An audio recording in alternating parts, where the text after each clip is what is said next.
Welcome to the Total Soccer Show and part 1 of 4 of our 25-26 Premier League previews. Here we go. On this episode, we're going to tell you everything you need to know about Arsenal, Aston Villa, Bournemouth, Brentford and Brighton heading into the new campaign. We'll be looking at where each team left off last season, their summer business, their manager and style of play, key players, and our patented Total Soccer Show very specific predictions. My name's Ryan Bailey. Joining me today, your friend and my friend, back in his native Virginia, the Commonwealth thereof. Taylor Rocco, hello, how are you? Hello, my friend. I only saw marginally more Confederate flags in Pennsylvania than Virginia this time round. It was significantly more last time, so progress, I guess, but very excited to be back talking with you all, and very proud of us that we've decided as a unit that Arsenal come first alphabetically. Enough of this AFC Bournemouth nonsense. It's Arsenal first, and that's not just because I then get to preview them. That's right, Taylor. To be clear, Bournemouth do not come top of the Premier League rankings alphabetically, but AFC Wimbledon very much do. We don't want to be bottom. Is that to game the system? Is that to get to the top of the previews every year? Next year we're going to have ABC Wolves as a member of the Premier League. Triple A Wolves. Yes, sir. Triple A Wolves. There we go. I always like AFC. At the start of the season, when you've got the Premier League table, or whatever table, but everyone's got 0 points, I always used to like it when AFC Wimbledon would appear at the top of their respective league. And because we always used to be at the bottom for alphabet reasons. Cool conversation. Joe Lowry, how are you? Hey, I'm glad you took it there, Ryan, because I was about to roast you for that exact thing. That's why you like it so much, is because that's the only time you'll ever see it. But then you went and did it anyway, darn it. I'm just going to be quiet now. What's up? Hey, all good here, Joe. Very good to have you on board for our Premier League previews, as it is good to have on board Mr. Graham Ruthven. Hello, Graham. Hello, Ryan Bailey. How are you? Are you nice and rested after our summer of not watching any soccer? Of course, are we feeling rested, guys? Like the Premier League starts this weekend, we feel prepared. Summer of soccer didn't push us to the brink over the course of a couple of months. None of that happened, no. That's right, no. I haven't watched any soccer the last few matches. It's been pickleball? I don't know. Pickleball. I don't even know what that is. Sounds fun, though. Graham. Disappointingly, it doesn't involve pickles. That's all I'll say, Graham. That was a huge chance, Ryan, for us to absolutely gaslight Graham and something completely different. Missed opportunity. Never mind. Am I the only one that thinks that Graham is lying? I feel like Graham has to know what pickleball is. Yeah, is it paddle? Is it just as the Europeans call it paddle? Same thing, right? Yeah. It's paddle, but easier. Let's call it that. Okay. But yes, I'm very much back in the Premier League mood. I think, Graham, I always get into that mood when I see the Community Shields on and I don't watch the Community Shield. That's when I feel like I'm really back into it. Oh, man. Ryan, this is so on brand. I watched the second half of the Community Shield. Does that count with the penalties? It's quite a fun game, actually. Yeah, it was a good result. Good vibes. Yeah, I think Liverpool are going to be fun this season. More on that later in the week. I am previewing them. Well, maybe not as fun as in terms of like just running away with the title as they did last season. I think they have some defensive issues maybe to iron out. But yeah. Good game. I'm glad you agreed as well, right? Yes. Having watched all 90 minutes. Indeed. My expert analysis, I'm glad it's valued. Community Shield, come on, it's a friendly. Anyway, let's get into our Premier League previews. But before we do so, patreon.com/Total Soccer Shows, where you'll find our bonus content, including bonus Premier League content coming to the feed this week. We're going to give our Golden Boot predictions. Graham's going to be talking about kits. Oh, I can see him shaking with excitement from here. There we go. Patreon.com/Total Soccer Show, where you also get access to our Discord. A please and a thank you. All right, Taylor, without further ado, I'm going to hand, metaphorically, the reins to you, sir. All right. Because I would like you to talk for a little bit about Arsenal. Is the second place trophy on the cards again? Can Gyökeres be the difference maker? Let's hear about the Gunners, please, Taylor. You've seen my preview ahead of time. I am setting a timer to keep myself within limits, and I will just tell you all that I set it for 8, and it glitched to 30. So not sure what to make of that one. But we're going to go with the 8 and see how we do. As Ryan said, last season, second in the Premier League for the third straight season. 10 points behind champions Liverpool. They had the best defensive record in terms of goals allowed. Third best in terms of goals scored. But still 17 behind Liverpool, 14 draws to Liverpool's 9. And that seems to be the major issue when you talk to Arsenal supporters, read what Arsenal supporters have to say, is that idea that those draws could have been wins. Some of them were draws when they were leading. There's much finger-pointing done towards the officials and officiating decisions. But overall, there was a feeling that maybe just not enough to get it across the line to really close that gap. And injuries, obviously, a very big part of that. You had Saka missing 3 months, 19 games with a hamstring injury. Kai Havertz with a hamstring injury, missing 18 games. Gabriel Jesus with a hamstring in early April, missed 12. Excuse me, that's just Gabriel. The Gabriel Jesus thing is a little confusing. Gabriel missing with a hamstring injury. Gabriel Jesus missing with an ACL tear. He'll be back in November. So you lose a lot of your attacking quality there, and there wasn't a ton of depth to make up that difference. And so what they have done this summer is sign a lot of very good attacking talent without losing very much. Not meant to be shots fired at Kieran Tierney, Graham, but I guess shots fired at Kieran Tierney. They also lose Thomas Partey on a free. Are you sad that Tierney is no longer with Arsenal? I mean, he barely plays soccer. He's in the Gio Reyna camp of just consistently injured. He made his debut for Celtic, came off at halftime with an injury, so that's pretty much how his career goes. But yeah, still sad. Hey. In spirit, still sad. But I really think that aside, Graham's sadness aside, I think it's been a really strong summer, and I think I am the most bullish out of the four of us when it comes to Arsenal, because they made some smart signings. They also made some smart re-signings. They inked Miles Lewis-Skelly, the Pirate, and Ethan Nwaneri to long-term contracts. They bring in Martin Zubamendi, who has been critical so far in their preseason, Victor Gyökeres, Noni Madueke, Christian Mosquera, Christian Norgard, Kepa Arrizabalaga, to name just a few. With all that spending, they have still been comfortably outspent by Liverpool, and so there remains a concern. They've shored up a lot of the issues. They've strengthened a lot of areas. There is still the question of, have they done enough to overtake Liverpool? What they have been doing in this preseason, from what I have seen, is changing up their approach a little bit. Mikel Arteta, the manager, has kind of not quite fully adjusted his tactics, but I think added new wrinkles, and I think that's been necessary. He will have been at the club for 6 years now when we get to December, but obviously not a ton of silverware, really covering himself in glory. And he has basically said that this needs to be a season in which they win things. He said that in the past, but it feels more relevant this year. Looking at the way Arsenal played last season, Arsenal, along with City, averaged, I stole this directly from The Athletic, but I thought it was really interesting, averaged the fewest number of possessions per game last season, and had the highest number of possessions ending with a touch in the opposition box. So what you can extrapolate from that is they kept the ball for a very long time, meaning that they didn't turn it over, regain it, so there weren't a huge number of possessions. But when they did have it, they kept it, they moved it slowly. Eventually, they would find attacking opportunities, but that didn't always lead to the necessary goals scored, and it didn't allow them to kill off games, hence the number of draws. This preseason, they have been trying to address that, and there have been many more direct attacks than we have seen from them previously. That can be long balls, like through balls into feet for Gyökeres or for other attackers dropping in. That can be long balls in behind, but they have tried to vary things up a little bit with Declan Rice to Saka, a kind of consistent theme of that. More on that tendency later on. There's also been an effort to shore up things on the set-piece side, because we talk about Arsenal being exceptionally good when it comes to attacking set pieces. I did not realize they had the worst defensive record last season in terms of goals from corners. It was 6.8 goals per 100 opposition corners, which is not, a massive number, but still telling that they're good at attacking, less so at defending them. And this season, I think they will be very good at attacking, not least because they bring in Victor Gyökeres. We've talked about him plenty from Sporting Club de Portugal. No Arsenal player scored 10 goals or more last season. Gyökeres managed 97 in 102 games for Sporting. So we would assume he'll be scoring plenty of goals. I somehow missed that he has had a somewhat lengthy career in England. Was everyone aware of that except for me? He was at Coventry, a couple of seasons ago. Yeah, and Brighton on their books too, but didn't really break through, which is where Rio Ferdinand came in and said, not good enough for Brighton last season, or when he broke through, therefore not good enough for Arsenal this season. I'm not sure I am going with that. I think those are the only two extremes. He either says that or Ballon d'Or, Ballon d'Or, yeah, Ballon d'Or. Exactly, There's nothing in the middle. Exactly. Graham gets it. One of my specific predictions, or my specific prediction was going to be until I added another one, and I know Ryan doesn't like multiple ones. So this will just be a thing I am saying instead of a specific prediction. I think he is going to have more goals than Kai Havertz and Gabriel Jesus had last season combined.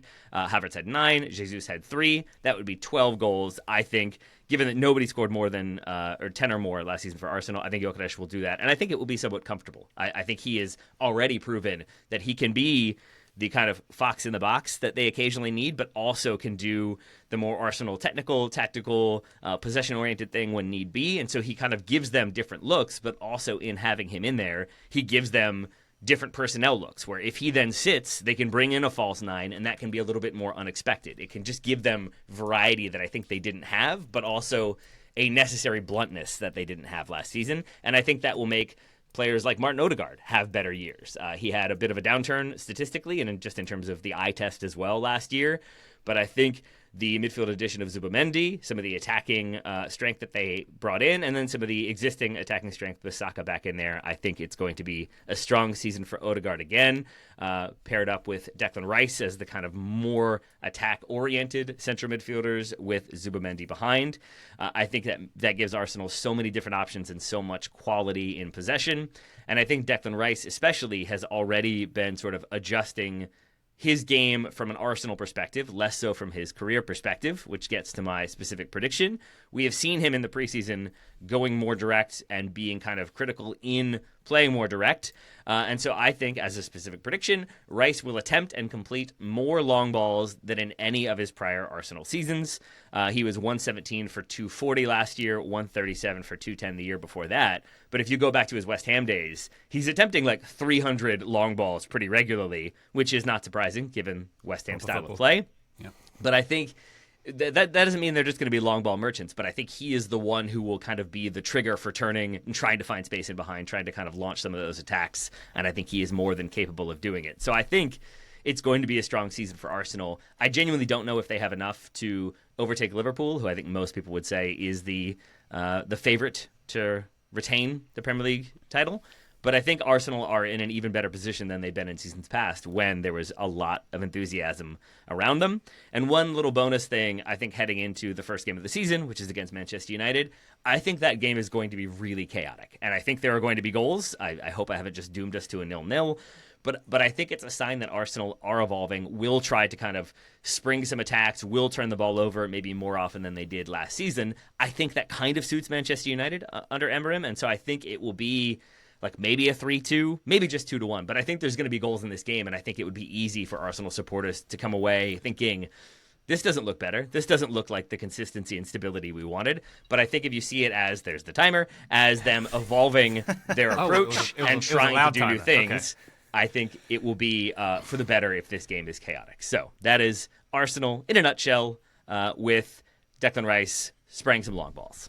Yeah, it feels like their plan for the summer has been to add more variety to their game, right? Because last season it wasn't the matches against the teams in the top four, the other teams in the top four that essentially lost them the title. In fact, their record, I was just looking through it, Taylor, to jog my memory while you were talking there.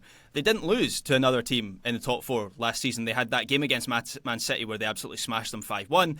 They draw away at the Etihad. They draw both games home and away against Liverpool. They drew away against Chelsea and they beat them at home. Those weren't the games that lost them the title. It was the home matches against. They lost at home in February to West Ham 1-0. They lost at home to Bournemouth in May 2-1, when admittedly the title race was essentially over at that point. But they also drew away to Nottingham Forest. And these are teams who are going to sit deep and ask Arsenal to pull them apart and break through them. And they didn't have the solutions to do that last season. So instead of going out and splashing the cash on an Isak, who looks like he's going to be available this summer as much as Newcastle are digging their heels in, it feels like Arsenal's plan has instead to be give themselves different looks with players like Noni Madueke, who can be a depth option behind Bukayo Saka to prevent them from running him into the ground every single season as they have done for the last few years. It's to have someone like Gyökeres to be that penalty box physical threat. I still expect Kai Havertz is going to start a lot of games and get a lot of minutes in that position for Arsenal this season. So that is the bet that Mikel Arteta and Arsenal, with their Bertra as well, their new sporting director who's come in for this summer. Yeah. That's the bet that they've made. It's just whether they can make up, what was it you said, Taylor? 17 points or whatever it was. 10 points, but a significant number of goals. That's right, the 10 points. Not quite as large as I thought, but that's still a big jump for them to make as a team. I will say, I think this Arsenal team is excellent. I mean, I think they're absolutely going to be in the title race. They are flawed still, like some other teams at the top of the table are flawed, but that's what's going to make this season so fun, and I think that's what makes this season sort of difficult to predict who that winner is going to be. On the Gyökeres front, Graham, you detailed that point really well, right? Arsenal last year were better in games. Think about their Champions League run, right? They were better in games against teams that were willing to open up a little bit and have a little bit of the ball and leave some space to transition into, compared to teams that sat deeper and made Arsenal's life really slow and boring and miserable, right? I don't know, until you talked about this a bit, I don't know that Viktor Gyökeres is the striker to help them in those kinds of games. In fact, I think he's probably not the striker to help them in those kinds of games. He's a bulldozer. He is a menace in transition. He is strong, although not as dominant in the air as maybe it sounds like he should be based off of that profile. like you said, Graham, I think Kai Havertz is going to get a lot of minutes, but then it does still make me think what's going to happen on that left side, right? They have still been connected to various wingers. I think I said last week that maybe we're moving from hot striker summer to hot winger summer, so maybe there's still a domino left to fall. It feels like there is for Arsenal, but it seems like there is still a hole in this team in that you go out and sign Madueke to be a backup on that right side, and Gyökeres's profile is not perfect. And can you count on a full season of healthy Kai Havertz? I don't know that you can. I don't know that Arsenal want to be in a position where they have to rely on his presence in that front band of three to go and be the difference maker against those lower blocks week in and week out. I'm a big Kai Havertz fan. I mean, outside of MLS All-Star Skills Challenge situations. Other than that, I'm all about it. But there's still that nagging question in me that I'm wondering, does Zubimendi's lift in midfield combined with the pieces you've added give you enough to be better in those kinds of games? Yeah, it helps you be better. Does it help you be awesome at that stuff? I'm still not 100% sure about that. I take that point, Joe, and I agree. I don't think Gyökeres is a player for those games. I kind of wonder if those are the games where Havertz will play as that sort of mobile number 9, and then by bringing in Zubimendi as your new midfield anchor, that then takes some of the responsibility off Martin Odegaard, who you can play as more of like an outright creator around the box and not having him be part of the kind of double pivot next to Declan Rice. So that's where I think the broad approach to this transfer market, and not just focusing on like one player. As much as fans are focusing on the new number 9, I understand why they do that. Shiny new number 9 is always attractive. I think the other players that they brought, and even someone like Christian Norgard. Norgard is a set piece machine. He was at least last season for Brentford. So obviously that's going to lean into what Arsenal do as a team and potentially make them even better in that sense. So I just think this Arsenal team is going to have more looks, which you would hope are going to give them a better chance over the course of the season.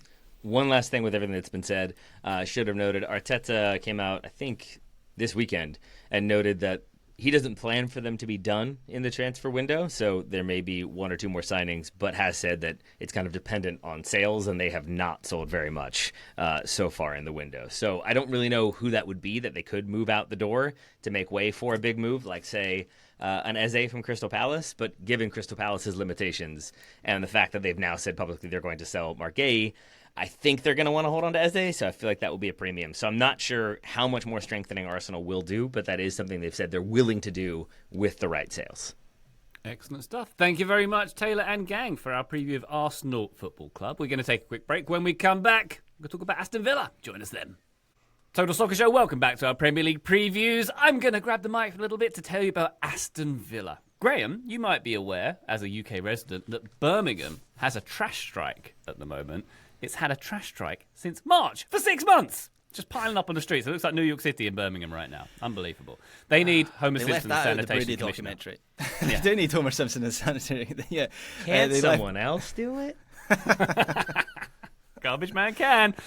But will Villa be trashed like the streets of their city? Probably not, I say, this season. What a link. What a link indeed. I was just fascinated that 6 months of trash strikes are a thing that aren't a bigger story. I suppose they are a big story in the Midlands, though. Aston Villa begin their campaign this Saturday at 7:30 Eastern against Newcastle. And I think they've got a pretty good potential start, a good ramp into the Premier League this season. Of last season's top 10 sides, before October, they only faced 2 top 10 sides, Newcastle and Brentford, which I believe are their first 2 games. So they've got potential to get some points on the board if all goes well at the start of this season. How did they do last season? I think Villa fans would call it an all-timer. Unai Emery's side, 6th place finish last season. His 4th season in charge. He's finished in the top 7 in all of his seasons with Villa. And last season, they were in the Champions League for the first time since 1983. And as Joe doesn't stop going on about, they won the European Cup in 1982. Joe talks about Peter With and his goals constantly on this show. I love the 90s. You know. What can I say? I love the 90s. Indeed, as it were. Yeah. Anyway. It's all one big long decade to Joe. It doesn't matter. It's just pre-Joe. It's just the pre-Joe era. Villa with a great season. Obviously, probably their most famous victory of the modern era, beating Bayern Munich. The opponents they beat in that final that Joe doesn't stop talking about from 1982. They qualified from the phasing of the Champions League, defeated by eventual champions PSG. Arguably, they gave PSG the best run for their money in the home leg that they won against them. Also went to the FA Cup Final 4, ended at Wembley their FA Cup campaign by Crystal Palace, and they fell on the last day of the season at Old Trafford to miss out on the Champions League. So you could say this team fell at some pretty important hurdles last season, particularly that Champions League one. An elite team, but do they have elite mentality, I suppose, is the question you might ask. Also, you might question their away record. They lost 9 times on the road last season. They were in the bottom half for away points last season. So, what have they done over the summer? I'd say the most culturally relevant thing that Aston Villa have done over the summer was the Black Sabbath farewell concert in July, of course, with Ozzy Osbourne very sadly passing away a matter of days afterwards. A serious point to be made from that, though, is that Villa Park, they're monetising it a lot more this season. It's going to have rugby games there this season as well, and a lot more concerts. So whether that affects the playing surface or it, disrupts things a little bit, we will see. Not a lot of signings as we speak for Aston Villa. Marco Bizot has come in from Brest as a number 2 goalkeeper. Maybe not a number 2 goalkeeper because Emi Martinez's future, as we record, is a little unclear. And if I'm not mistaken, he got sent off on the last day of the season, so he'll at least be sitting out a game or 2 as the season starts. They've signed centre-back Yasin Ozcan from Kazimpasa, Taylor? Kasim Pasha, thank you very much. He's one for the future. He's gone straight on loan to Anderlecht. A few other sort of minor players. Free agent signing Zepekino Redmond, 19-year-old forward, who started for Feyenoord against Milan last season. Probably a depth option there as well. The biggest signing, Evan Gisson from Nice, a 26 million signing for the Ivorian there. I think what Villa fans might be most happy with is the fact they've secured some top talent with new contracts this summer as well. Tyrone Mings is on a 2-year contract now. Lucas Digne has got 3 years. Boubacar Kamara has got a 5-year deal from this summer, probably the biggest significant chess piece move they've made this summer. He missed the start of last season with an ACL injury, so he'd be looking to come out swinging with that good run-in that Aston Villa have. Actually, Ryan, I've left of out... swinging, did you see Tyrone Mings basically take Mason Greenwood by the collar? Oh, okay. I thought you were going to go in the direction where we had to get the lawyers involved there, Taylor, but that's good. That's a better... Okay. No. I enjoyed that in the preseason when Mason Greenwood had a kick out and then was not prepared for the full Tyrone Mings of the Tyrone Mings. Listener, if you haven't seen this, or viewer, if you haven't seen this, it's further than you think. He pulls Mason Greenwood around for longer and for a larger distance than you're imagining in your head. Yeah. In a way that no one really seemed inclined to stop him from throwing Mason Greenwood around. And I think a lot of people out there were okay with it. Yeah, you wouldn't stop that. Yeah. Thomas Partey playing in that game as well, I believe, Taylor. The second mention of that guy for the show already. I would say the biggest move that Aston Villa have made this summer, though, they did a Chelsea. They gone done sold their women's team to themselves to help comply with PSL. Villa, they are confident of avoiding a PSR breach, it says here, allowing them to keep their top players. So that's one of the considerations as we head into the new season and the window's still open. Emi Martinez maybe, who knows, moving on because of the fear of PSR. But hey, they're selling stuff to themselves. They've sold it to V Sports, which is the parent company of Aston Villa, with their billionaire owners and whatnot. Aston Villa's style of play. Unai Emery, we of course know all about him and the king of the Europa League as he is. He's won it 4 times. They're back in it this year, of course, so potential for a 5th for Unai Emery. Here's to you, Unai Emery. Villa loves you more than you will know is the song they sing on the terraces at the Ozzy Osbourne concert venue. Emery, by the way, interestingly, he's a majority shareholder, I found out this week, of 4th-tier Real Union club in the Basque Country, for whom his father played and his grandfather played as well. Villa's owners are also a 25% stakeholder in that club. Fun, interesting, maybe not. Unai Emery's style obviously likes a 4-2-3-1, sometimes a 4-4-2, very possession-based, patient in possession with quick transitions. They like to draw their opponents out. Very detail-oriented, Unai Emery. I think everyone knows exactly which footstep they're supposed to take on the field when Emery is in charge. Meticulous planner, set-piece coaching. Everyone knows their roles. They can press high depending on opposition and the game state, of course. The key players going into this season, I would say probably one of the Premier League's 2 most pirate-like players, Morgan Rogers, left-sided forward, big part of this team. Yuri Tielemans with him in the middle, very, very important, 15 goal involvements last season. Ollie Watkins, probably one of the league's best strikers, I would say. Harry Kane is the only Englishman to register more goals and assists in Europe's top 5 leagues across the past 5 seasons than Ollie Watkins. He's not the best striker in Birmingham, though. That goes to their refuse collectors. Thank you. Pause for applause. Pause for applause. Pause for applause. I think what's good about Aston Villa is there's no real weakness in this team at this point that I can detect anyway. Maybe Villa fans will disagree with that, but it looks like they're on for a solid kind of... finishing 6th last season, a lot of people thinking they're going to finish around that area, which leads me to my very specific prediction. I believe Aston Villa will finish higher in the Europa League than in the Premier League. That said, I think they're going to get to the final four of the Europa League minimum, and they will not get to the final four or the top four of the Premier League. As I said, 6th last season. I don't think they can better that. They're not going to obviously finish above Liverpool, Arsenal, Chelsea, Man City, and maybe sort of some teams like Spurs and United, and who knows, Newcastle getting back in the mix there. I feel like the 6th to 7th kind of bracket feels about right for Aston Villa this season. So we shall see. There you go. So wait, just to be clear on that. So you're saying they'll make the semifinal and thus be one of the top four in the Europa League, or like in the phasing they will finish in the top four? No, finish final four of the competition, which I would equate to the top four of the Premier League in my weird mind. Who took them in the draft? Me, I think. Was it me? Okay. To win the Europa League, I think. That's a very solid one. I wanted to give Ryan credit again for his Fiorentina one. Ryan, that was a solid pick, man. I keep going back to that one. But Graham with Aston Villa, I feel like you might have two winners right there, one between you. Or one each, rather. Yeah. In which case it would be similar to last season, where a lot of the memorable moments and the success came in Europe, because it feels like with everything you've outlined there, Ryan, PSR's really biting. Keep in mind they had a couple of big deals lined up from January, the Marcus Rashford one, the Marco Asensio one, which I think combined they would have had to pay like €70 million to sign the two of them. And whether they wanted to or not, and Marcus Rashford started off well and then faded, and of course picked up an injury towards the end of the season. They just couldn't do those deals, and that's a big factor in why they have been unable to significantly strengthen their squad, at least in terms of starting players. And actually this summer has been more about keeping hold of players, because before Manchester United signed Benjamin Sesko, there were talks for Ollie Watkins, and Morgan Rogers has been linked with Chelsea and Tottenham, so that has been more of the focus for Aston Villa. And then it becomes difficult when everyone around them, when Chelsea are spending a fortune, Arsenal, Man City, Liverpool, even Manchester United, Tottenham doing business, it becomes difficult to then propel them higher up the table. So this could be a challenging one for Villa. One more weird theoretical question.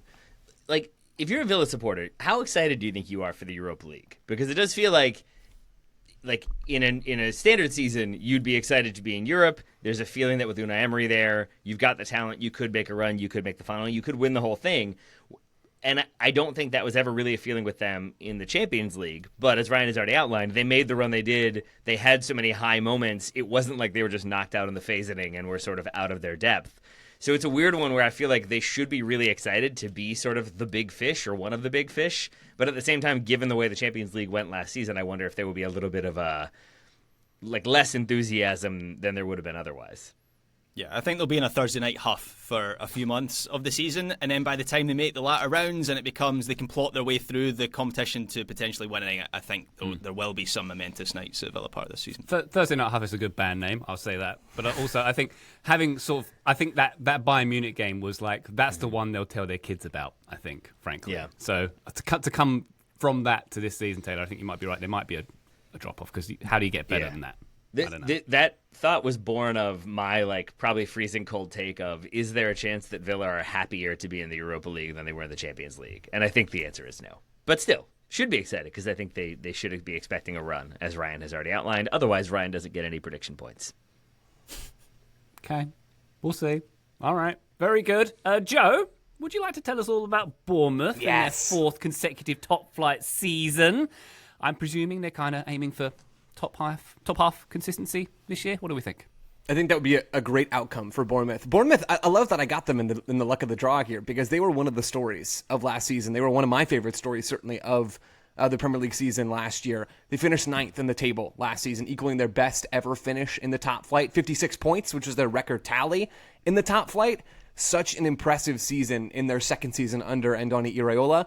They were 17th in estimated wages based off of FBref's data, which, grain of salt, but Bournemouth are not a big club. Ryan, this stat you just cited of their fourth season of top flight soccer in a row, that implies that they were not always in the Premier League, and they are not always in the Premier League. They are not a big club, and yet they outperformed pretty reliably throughout all of last season. Some really, really awesome stuff. They finished sixth in the Premier League in expected goal differential, 4th in expected goals, 8th in expected goals against, while having that squad that wasn't making a lot of money. And we do know that wages are tightly correlated with success at the highest levels of this game.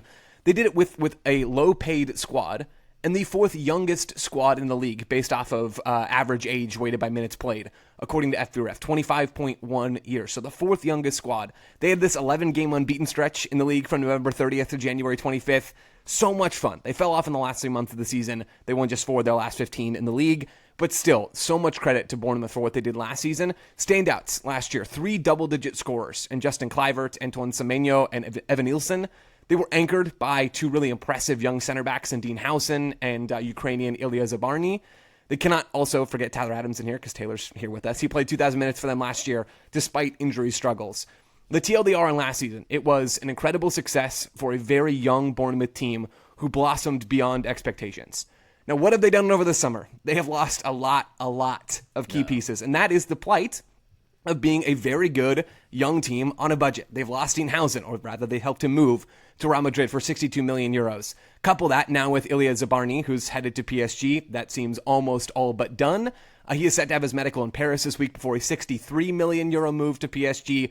Then you have Milos Kerkez, who's off to Liverpool for 47 million euros, and Kepa as well, who was their starting goalkeeper last year. His loan has ended. That makes 4, for those counting along at home, of their starting back 5, if you count the back 4 and the goalkeeper, who are gone from a team that was excellent last season for most of the year. A lot of holes, and they're starting to replace some of those players. Georgi Petrovic is in from Chelsea, 29 million euros. That's former New England Revolution star Georgi Petrovic. He fills that starting goalkeeper spot, at least in Bournemouth's eyes. They've added Adrien Truffert from Rennes for 13 million euros. He will be the left-back replacement for Kerkez. Iriola has spoken publicly about how they want to add at center back, which is like the most no-brainer thing ever.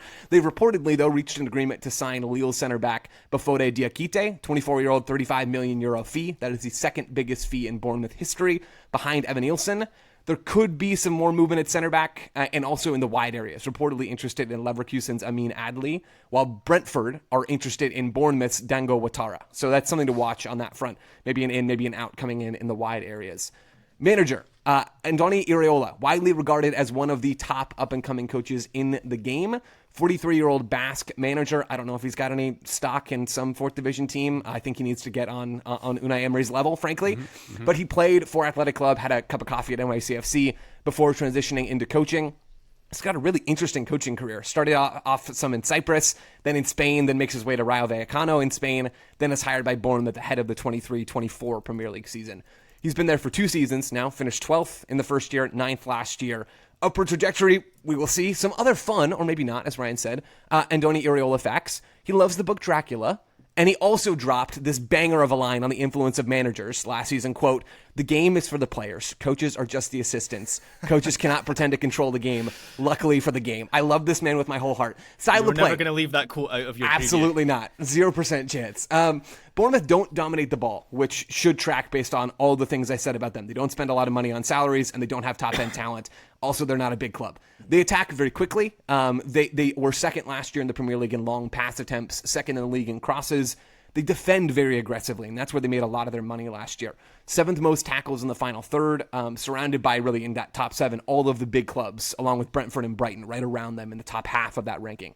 There was a point last year, guys, where no team in the Premier League, the Bundesliga, Serie A, or La Liga had won the ball more often than Bournemouth in the final third. That is wild. This team is so aggressive in how they play. They'd also created the most shots from those regains in the final third, Their games are chaotic rather than controlled, although I do think Iriola bristles a little bit at that description. Key players for Bournemouth to watch this season. Whoever they end up getting over the line at center back is a darn good place to start because there are gaping holes in the middle of that back line. Also looking ahead of line at Tyler Adams and Ryan Christie in midfield. I think those 2 players, they're already having massive starting level roles in this team. But with all of the chaos and transition behind them, both like tactical transitions and also the literal, there are new bodies behind us in our back 4 kind of transition, those 2 players are going to be critical to how Bournemouth play this season. They have to have good seasons, I think, if Bournemouth want to stay roughly in the range that they were last year. And then the attack as well. Kluivert, Semenyo, Evan Nielsen, all back in this team. That's huge. And if those players can maintain their level, that is going to go a long way to buoying Bournemouth roughly to where they were, even as the defense kind of Flintstone styles like tries to run and scramble to catch up to where they were last season. My VSP for Bournemouth is that they will end the season in the bottom half of the Premier League in expected goals allowed. I mentioned it already. They were 8th last year. They will be in that bottom half, so 11th or lower is what I'm thinking. Maybe maybe a lot lower. I'm worried about their defensive ability with those 2-star center backs leaving. That feels like a reasonable concern. It feels like an ice-cold take. I think there's a world in which Bournemouth, as they've proven to be pretty savvy with the recruitment, they've been a really solid team in the Premier League over the last couple of seasons. There's a world in which they nail their recruiting and they nail those incoming signings, and they don't have quite the same drop-off that feels very possible. But man, that drop-off sure feels possible. So I am worried about Bournemouth, not as a relegation threat by any means, but I think there are a lot of worlds where they are not finishing in the top half this season, and a lot of that may stem from the fact that they've just been pillaged defensively. So, Joe, maybe less of a Dracula performance in which they're sort of like haunting England and like stealing power from teams in London, and more so a Frankenstein situation in which they're trying to piece together parts to make something happen? I think that's about right. Iraola also has talked publicly about how he doesn't like Frankenstein nearly as much as he likes Dracula. I'm reading that article now. Yeah, we've read the same piece for The Athletic, which is a great piece. People should go and read it More if you of a want. Stoker more. than a Shelley guy. All right. Yeah. Well, he went to Shelley's grave. Yes, That's he where did. a lot of this came from. Who is buried in Bournemouth. Didn't know that. Mary Yeah, Shelley. he's a man of culture, Iraola. I mean, he is such a likable guy. And another factor in all of this for Bournemouth, maybe not so much for this season, but for something to watch in the future, is what happens with Iraola and how much of their success is dependent on him. And how much of it is dependent on the players and their recruitment. Iraola would certainly say that a lot of it is based on the recruitment. I don't know that that is a concern, like I said, for this season, but Bournemouth have other concerns to contend with at the moment. Joe, you categorise Bournemouth as not a concern for relegation, but I do see a timeline where a big manager goes at a big club, a Real Madrid level club, Iraola gets picked up, they have some holes in their squad still, and they get into big troubles. Is that fair? I mean, there is a world in which that happens. Probably not at Real Madrid, given that they've just signed Xabi Alonso. But, I mean, yes, point taken on that. It is not an impossibility. Although we did talk last year about how Iraola scales to a bigger team, right? With his style, not at all what big clubs are doing. Like, there is not a big club, really, that plays like Bournemouth play, right? And that's savvy managerial work on Iraola's part to take advantage of what he has. But I do think if you were Real Madrid trying to decide who to go to on your next manager, I think that was maybe the listener question that prompted us to dive into Iraola a bit more last season. If you're Real Madrid, you have real pause in going out there and hiring a manager who's just doing nothing. Like there's no way Barcelona or Real Madrid or City or whoever, none of those teams are going to play like this. And that makes trying to figure out how Iraola will lead your team to success a little bit murkier than it would with someone like Alonso, who was doing big club style stuff at Leverkusen last year.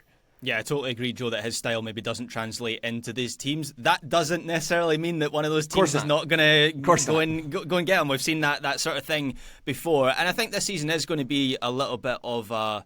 I think they're going to fall back somewhat, Bournemouth. But the kind of moves that they have sanctioned, the sales that they have sanctioned, this is what they want as a club. They're part of this multi-club ownership group. They're owned by Bill Foley. They're part of the Black Knight group.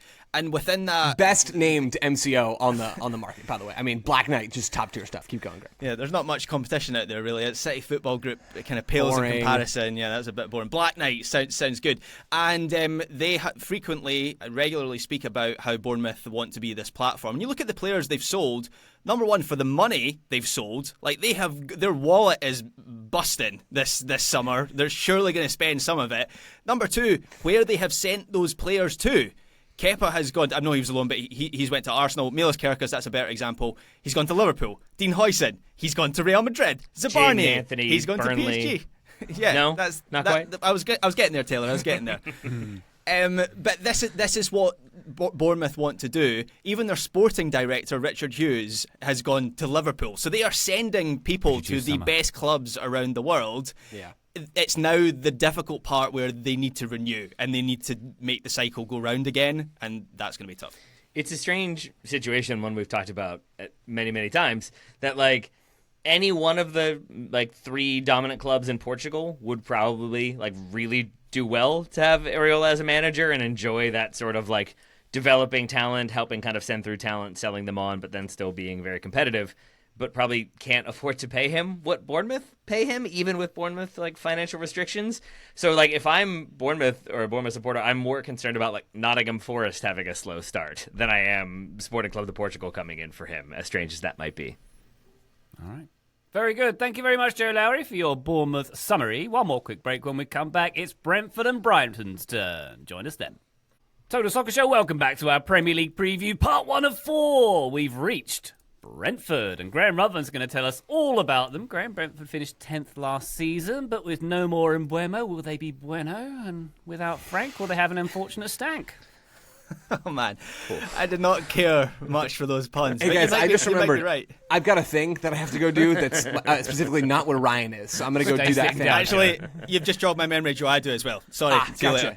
later. No, You both loved it. I'm still Carry here. on. Thanks, the thing that I hate is he might be right. They might, well, what was it you said? Have a stank this season. You know what? I'm gone. This was Graham, a team whose side are you on, bro? I mean, I thought we were in that. Anyway, whatever. spiritually on the collective side of all of us against Ryan, as always, of course. Okay. But yeah, this was a team that made a habit of starting quickly last season. I am not convinced they'll be starting quickly this season, but more on that later. A quick recap of what they did last season. As you referenced, Ryan, last season was a strong one for Brentford, who finished smack bang in mid-table, 10th place. That was a big improvement on the previous season when Brentford got pulled into that relegation battle. Much better last season. I think the only disappointment from last season was there was an outside chance of them qualifying for Europe. That was on the cards for a while, but they simply dropped too many points over the winter period. That was a real weak period in the season for them. But nonetheless, Brentford had the second lowest estimated wage bill in the Premier League last season. So to finish 10th was a huge overachievement. And that's what Brentford have been for the last 4 seasons. They are overachievers. They are a club that puts, right down to their owner, they are a club that puts a lot of faith in data and shrewd recruitment because they have to. They are not a large club. They don't have the budget of some of the clubs around them. This season, though, that model is really going to be tested more than ever before because it has been a summer of change for Brentford. So let's start with the manager, Thomas Frank. He's gone. He's taken over at Spurs, and he has been replaced with Keith Andrews, who is a very handsome man. He's got great hair, but he is a complete rookie. He was Thomas Frank's set-piece coach. Some listeners may remember, Joe, I'm trying to think, this may be a little bit before your time, but Keith Andrews is a former, not quite in the 90s, but like the 2000s. I think he played 90s. For Birmingham and a few other teams, Blackburn maybe, but he was like a defensive midfielder. Has he got the most generic name in soccer? If you were trying to think of a generic name, with all due respect to the Keiths and the Andrews out there, Keith Andrews just feels like, so. Wow. If you were going to gen a defensive midfielder from the 90s, you'd in Joe's defence, he does sound like a 90s hardman Premier League footballer, despite the fact he was a little bit later. But yeah, he doesn't have any managerial experience. As I said, he was the set-piece coach last season. And it's not just Thomas Frank who has left, who's gone from Brentford this summer. It is all his coaching staff as well.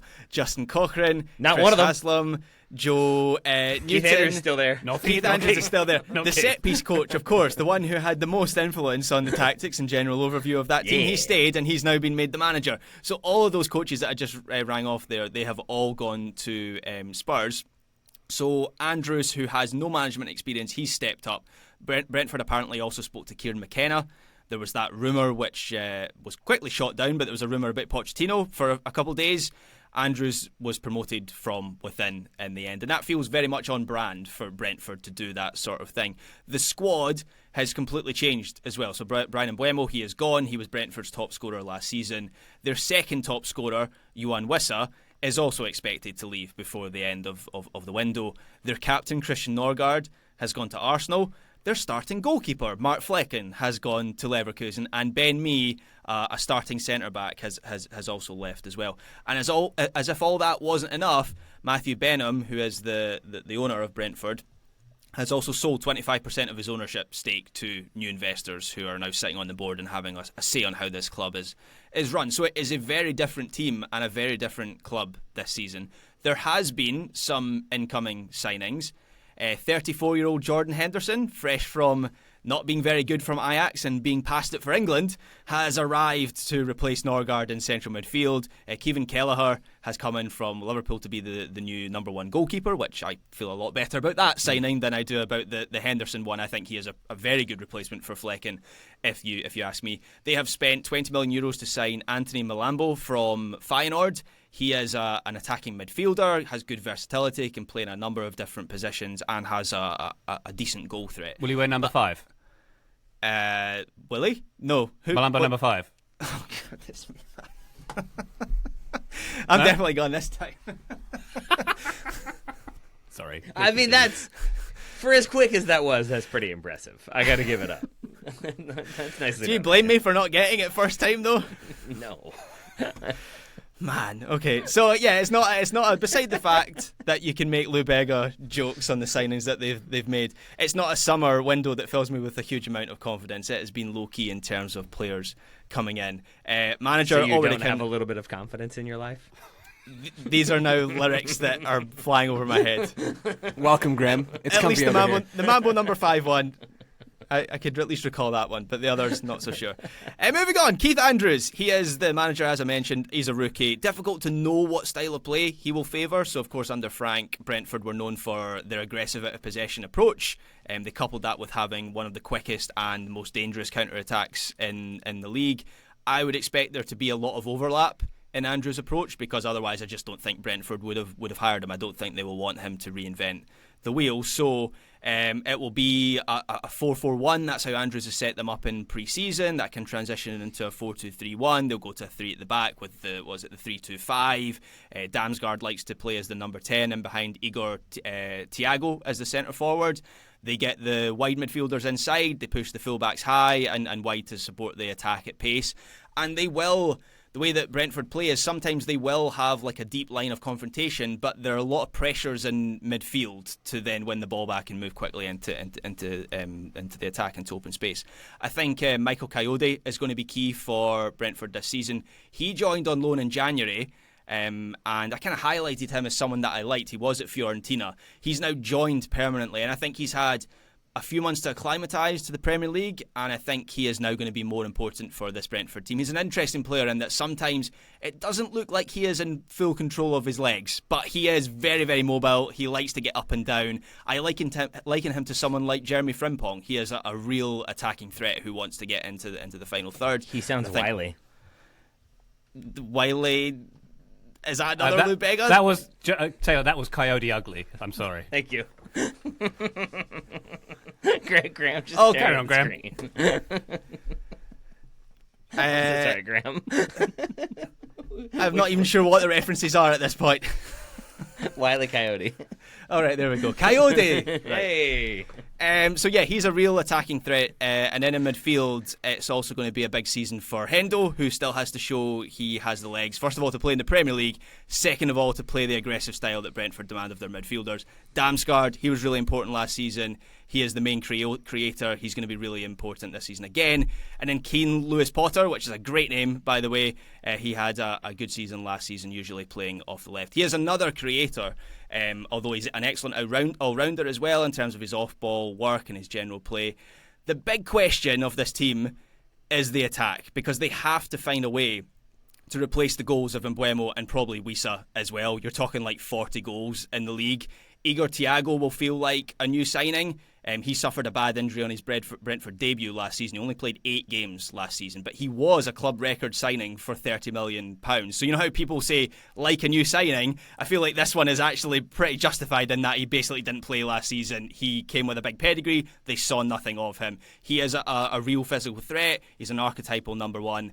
Andrews has been using him in pre-season as his starting number 9. And then another player who was badly disrupted by injury last season was Fabio Carvalho, who will likely play on the right side where Mbeumo was so good last season. He is obviously a former Liverpool player. He's a dribbly winger. He likes to shoot from outside the box, and Brentford are going to need other players to step up in terms of goal threat, so he's one to keep an eye on as well. And that brings me to my very specific prediction, which is that Brentford are getting relegated. Just kidding, although maybe not. That's not specific enough. My VSP is, so basically I expect Brentford's attacking numbers are going to shift this season. They scored 12 counter-attack goals last season. I bet that number is going to be less this season. I also expect their average possession share is going to be less. It was already the 5th lowest in the league last season. I think that's going to be bottom 3 with Christian Norgard leaving. I just do not have faith in Hendo stepping up in that regard. However, one metric I don't expect to change much is their effectiveness from set pieces. So my VSP is that Brentford are going to match or exceed last season's tally of 13 set piece goals, which was the 5th highest in the league. Andrews, who as I mentioned was the set-piece coach, is now the manager. He is surely going to continue with that emphasis on set-pieces. Thiago, I think, is more capable in the air, more physical in the air than either Wissa or Mbeumo was. Damsgaard and Lewis Potter take their set-pieces, and they're still around. They're two of the players that are still in the squad. So I predict that they will score 13 or more set-piece goals this season. Graham, if it's any other team but Brentford, and they appoint the set-piece coach as their manager, that feels like it's going to be a disaster, right? But with Brentford, it's like they've got something up their sleeve. They're geniuses, and they're eventually going to have him poached by Real Madrid in a season or two. But like, outside of it just being Brentford, who tend to find ways to be competitive that we didn't see coming, that does not seem like the most inspiring appointment to me. Yeah, I mean, Keith Andrews, before he was set-piece coach, he was a pundit on Sky Sports. He was the EFL pundit for Sky here in the UK. He seems like a smart guy, like he's articulate. I just don't have much faith in him immediately getting this squad up and running and hitting the ground running. It feels like they've got a lot of work to do before the end of the window. Joe mentioned in his Bournemouth preview they were being linked with Utara. I think he would make a difference for this team. But the thing that makes me fearful for Brentford is just how much strain is being put on their model right now. The success of their model is proven, but when you lose as many goals, you lose your manager, you lose your captain, you lose your starting goalkeeper, you lose your defence, your dominant defender, all in one summer, and you don't have much of a budget to replace them. The model strain is going to be insane this season. And things like bringing in Jordan Henderson. I mean, it's possible they've spotted something in Henderson's game for Ajax or for England in those substandard performances he's produced for both teams over the last 12 months. It's possible that they have spotted something that I and others haven't, and it's going to work and it makes sense. And keep in mind, the last time they lost a key player was when they sold out Ivan Toney to Saudi Arabia. And all of a sudden, Mbeumo and Wissa stepped up, and they were even better without him. So I guess it's possible the same thing will happen. But at some point, I expect Brentford's model to falter, and I kind of fear for them that this season might be when that happens. Okay. All right. Well, I did feel bad about my criticism of Keith Andrews' generic name, but I've just looked up. He played for MK Dons twice, so he is one of the world's worst people. We've got one more team to cover on this episode. We've done Bournemouth and Brentford, sort of both overachievers, Taylor. I think for the final team we're going to talk about, probably in that bracket, and definitely in the bracket like Brentford are, of sports betting data powering things as well. Taylor, tell us about tiny baby boy Fabian Hurtzler's sophomore season on the South Coast. I shall, because we're talking Brighton, who were 8th last season. 66 goals for, 59 against. Not the greatest goal difference, but when you have some very impactful injuries combined with a number of new signings betting in, that your team ends up only 1 point short of their points record from 2023 is no small feat, especially under baby boy manager Hurtzler. And they have spent plenty of money. They have been spending plenty of money, Brighton, because obviously they tend to sell some players as well. João Pedro, chief among them this summer, moving to Chelsea for over 60 million euros. Simon Adingra moving to Sunderland for around 25 million euros. Pervis Estupiñán moving to AC Milan, to name just a few of the many sales that they have made, means that Brighton have been able to spend quite a bit to further strengthen. And I think it's interesting to look at how they have gone about spending, because historically there has been a strong connection to South America. The Athletic outlined this well by listing basically every single player that they signed from South America who is no longer with the team. That's been a kind of staple of the club that is starting to fade or kind of move away from that model, largely because they now have that reputation of they're going to sign our player, South American player, for 4 million euros or whatever, and then they're going to sell him for 40. So we're going to charge a little bit more. And basically their model has been found out by a few different clubs, a few different countries. And so if you are a team in Paraguay and Brighton come in for one of your players, you're going to ask for a bit more. So I think they're seeing less value or less potential value, and so they have broadened their horizons. They've brought in 2 Greek players this summer, one of whom they brought in January but then immediately loaned back out. But now they've got the 2 in for the duration of the season. They've expanded into South Korea after their expansion into Japan went well, with Mitoma coming in, looking quite good, being a key attacker for them this season. And I think where they have spent that money is somewhat fascinating because if you look at their attacking strength for a moment, Charalampos Koustoulis, 18-year-old center forward, he's one of the Greeks I mentioned coming in. He's going to be the understudy to Danny Welbeck, who is still there, still scoring goals. Koustoulis already has a season under his belt in the top flight in Greece and has been a professional for at least 3 years, playing with their B team over there. And so I think the expectation is he is representative of a teenager who's going to come in, be an understudy, maybe get some minutes, maybe break through, but if he doesn't, next season is when they expect him to kind of become more of a starter. And that's the same thing for somebody like Tom Watson, 19-year-old right-footed English left winger, who they brought in from Sunderland. Same for Stefanon Tsimas, 19-year-old Greek striker, maybe winger. I've seen him listed in both spots, though he tends to be identified as a striker. He's the one that they bought from Nuremberg and then loaned back out for last season. So they have, I wouldn't quite say like more depth in attack, given some of the departures I mentioned, but they have potential depth in attack, and I think that's what they are about so far. In terms of their defensive stability, that is where I think they brought in more kind of impactful players. Maxime de Kuyper is their 24-year-old left back that they brought in. He is the Estupinian replacement and has already looked good. He scored a goal in preseason. He's very attacking, very technically sound, very good in his positioning, both defensively and in attack, and I think will be a key player for them. They bring in Diego Coppola, who's a 21-year-old Italian center back capped by the national team. He's like 6'6", I think, 6'5". He's a big fella, and so the expectation is that he also will help add some depth to a back line that is pretty solid and pretty consistent, but also could use some sort of competition for places. And so I think that they have strengthened, but maybe not to the level where we would expect them to like fully kick on, to fully be competing for Champions League, certainly even Europa League. I feel like if they finish 8th again, there will be some satisfaction for Brighton supporters, because that is stability and consistency.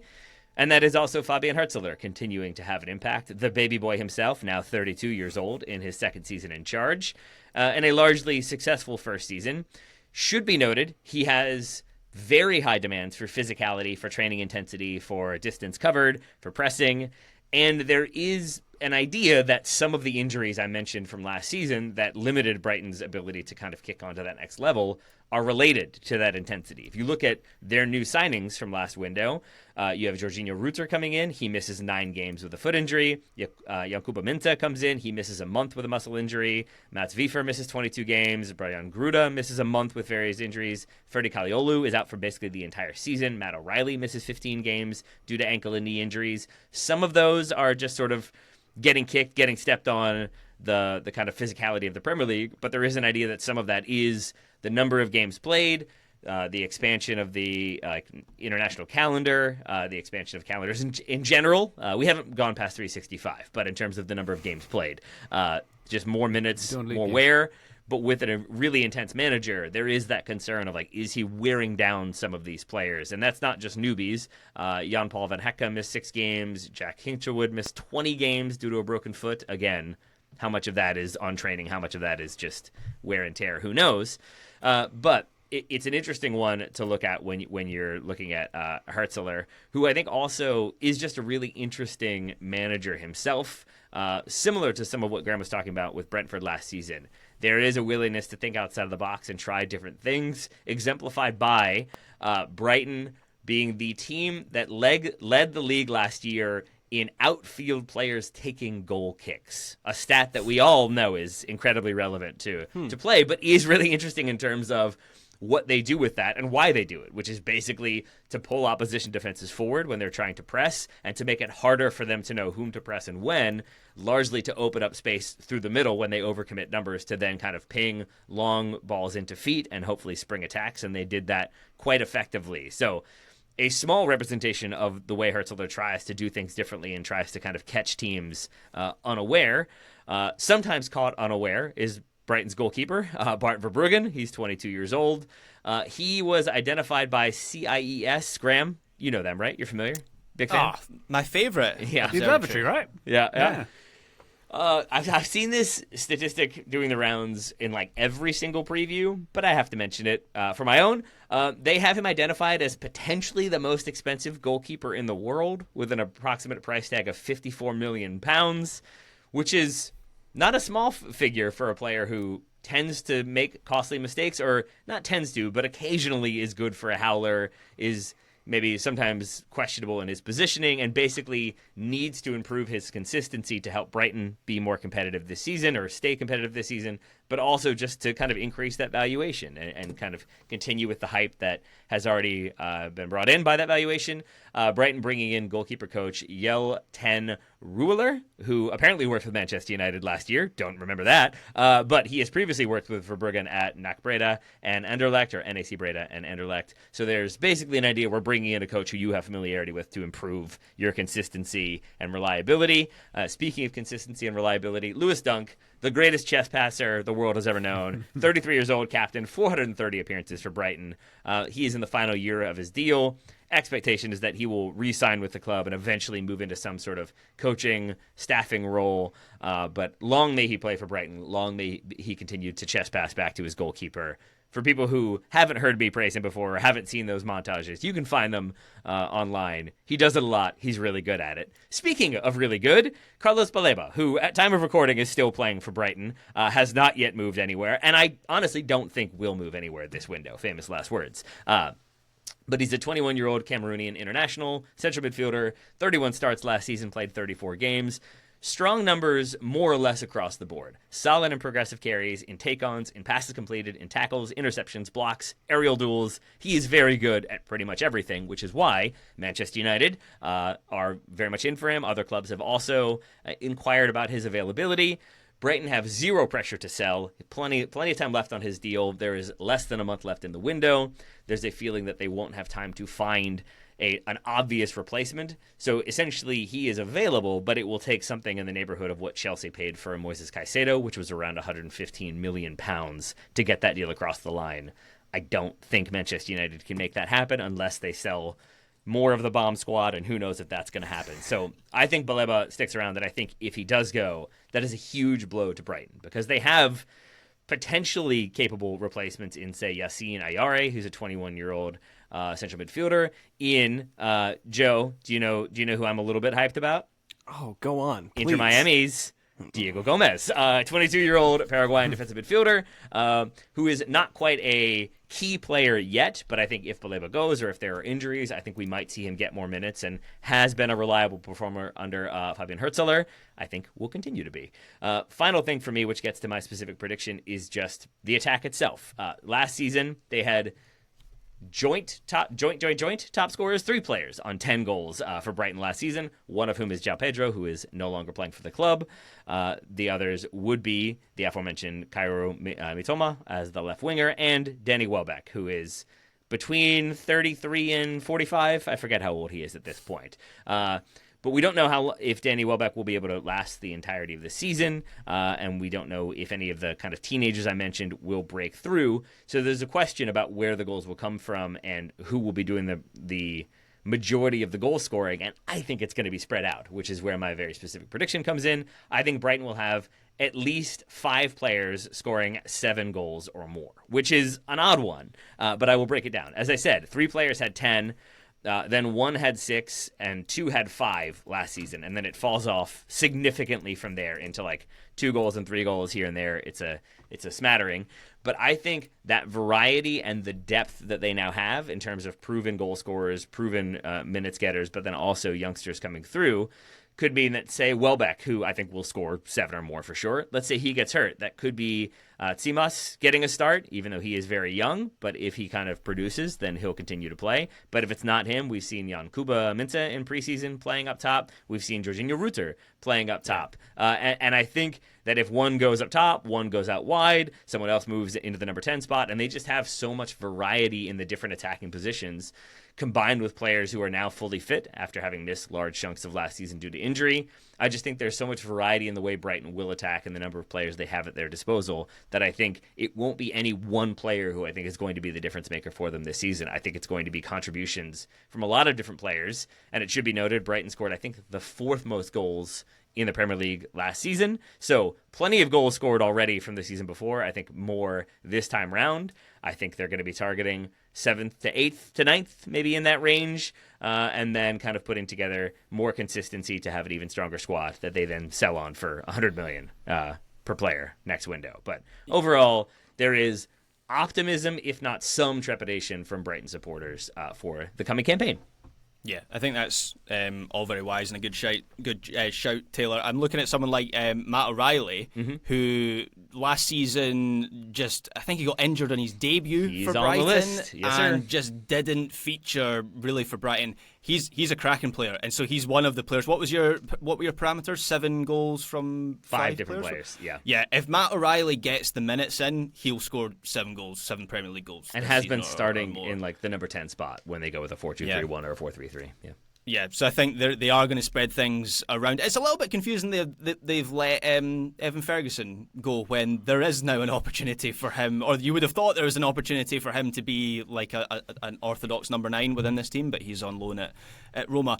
I am slightly concerned that Brighton have lost 2 players that I think were so integral to, not just like they were good players, but they were important players in terms of their approach. One is João Pedro, the other one is Estupiñán, who's gone to AC Milan, and I think replacing those two, I mean, Pedro is an obvious one with what he offers, but Estupiñán down the left side with his mobility and the outlet that he provides, I think replacing him is going to be difficult.